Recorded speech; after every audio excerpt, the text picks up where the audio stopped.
Andrea Brillantes, inilahad ang sampa ng pagiging maganda. Sa press conference ng Star Magic Spotlight, ibinahagi ni Andrea Brillantes ang kanyang mga saloobin tungkol sa pagiging maganda at kung paano ito nakaapekto sa kanya sa mga aspeto ng buhay. Pati na rin ang mga magaganda at hindi magagandang karanasan na dulot ng pagkakaroon ng magandang mukha. Ayon sa ulat ng Inquirer, ipinahayag ng aktres ang mga pagsubok na hinarap niya noong bata pa siya, partikular na sa pakikisalamuha at paggawa ng mga kaibigan. Sinabi niya na minsan ay nararamdaman niyang naiiba siya dahil sa kanyang hitsura, kaya't nahirapan siya sa paggawa ng mga tunay na kaibigan. Inamin niya ring nakaranas siya ng pambubules at tinawag niyang isang curse ang pagkakaroon ng magandang mukha.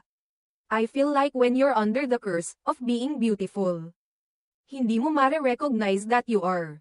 Noong nursery to grade school, hirap akong magkaroon ng friends. Hirap akong makapili ng friends. Lagi nila akong binubuli, kwento ni Andrea. I didn't really feel that I was beautiful. Hindi talaga yun ang sinasabi sa akin. Laging pinaparamdam sa akin na hindi ako enough para sa kanila. Hindi ako makahanap ng friend community sa girls, dagdag pa niya. Dahil dito, mas pinili niyang makipagkaibigan sa mga lalaki at nagpretend pa siyang maging boyish. Inamin niyang mga bata pa sila noon at hindi pa nila naiintindihan ang mga bagay-bagay sa buhay. Ngayon, bilang isang adult, sinabi niyang wala na siyang problema sa pakikisalamuha at comfortable na siya sa mga kaibigan niya, kabilang na ang mga babae.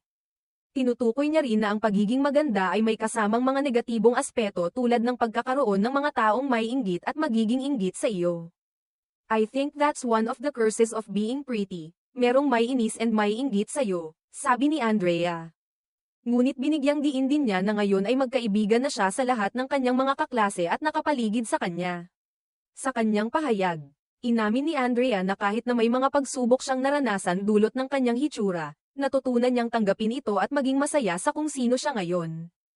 Ipinakita niya na ang tunay na halaga ng isang tao ay hindi nakasalalay sa pisikal na itsura kundi sa kabutihan ng kanilang puso at sa paraan ng kanilang pakikisalamuha sa iba.